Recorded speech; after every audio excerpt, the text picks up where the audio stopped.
Be ready. 5 seconds.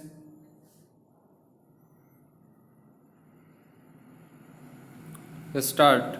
Mr. Deputy Chairman, I support the motion for reference of the bill to a joint select committee.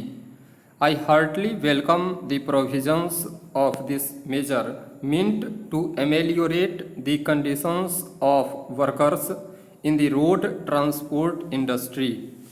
This industry has tremendously increased in recent times, so much so that even railways are afraid of competition from road transport in carrying goods and passengers for long distances.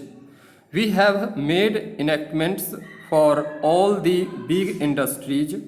We have got separate legislation for plantations, for coal and for others to protect the wages and to provide good working conditions to the workers employed in those industries. Because of the expanding nature of this industry, this bill was necessary and is most welcome. While welcoming this measure, I would like to make some observations on the clauses for the consideration of the Joint Select Committee. With regard to clause 1 dealing with definitions, the provisions of this bill apply only to those undertakings which employ more than 10 workers.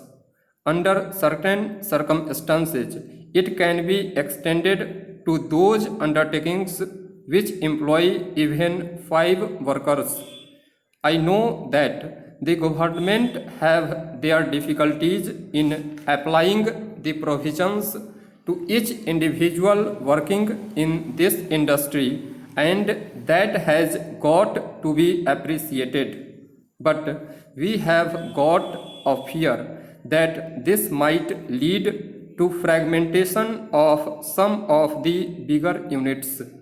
We have got before the House a bill to amend the Plantations Labor Act brought before the House only for making a provision to check fragmentation of tea gardens. So that tendency is there, the tendency to break law even among the big ones. Therefore, I suspect that this provision is likely to be misused by some undertakings and there might be a tendency for fragmentation. I am glad that my friend Mr. Burma has just suggested that an attempt should be made to make viable units. Of course, there are many transport cooperatives societies working at present and there is a tendency to operate these services on a cooperative basis. To avoid any misuse of the Act, my request to the Honorable Minister would be that this bill should be made applicable to everybody. This has got to be done, otherwise, there will be fragmentation and there will be a tendency to employ 5 or less than 5 workers.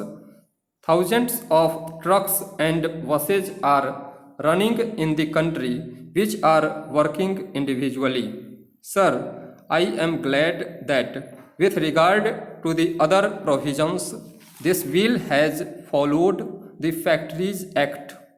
I am glad that all the good provisions of the Factories Act have been incorporated in this bill at the very outset. We have got the experience that the provisions of the Factories Act were applied even in the case of mines after a long time.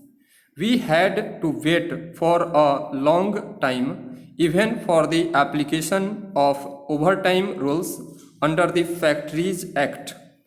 I am glad that provisions relating to wages hours of work, overtime, etc., have been made applicable, and that the workers in the road transport industry will have the advantage of all these facilities which have been allowed under the Factories Act from the start.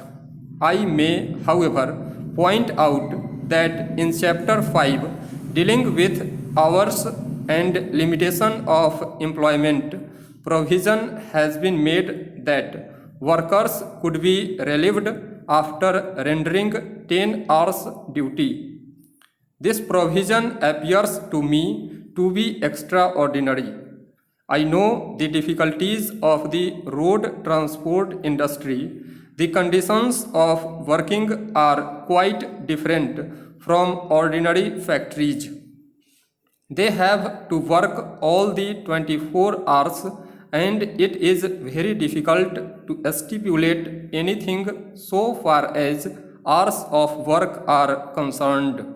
But still, I may submit that nowhere in no industry the working hours prescribed are more than 9 hours. So, this will have to be taken into consideration while considering the working hours of workers in the road transport industry. With regard to Chapter 7, Wages and Leave, I am glad that provision for overtime has been made in accordance with the Factories Act. I have to observe that though Clause 29 of this bill is a copy of Section 79 of the Factories Act, some of the explanations and provisions which have been made only to clarify the position and not to add to the factories or advantages have been omitted. The provisions are about the system of estimates of wages, etc. Those provisions may also be included in the present bill. Then, sir, some observations were made by some members. One of them was that the Payment of Wages Act does not apply to these workers.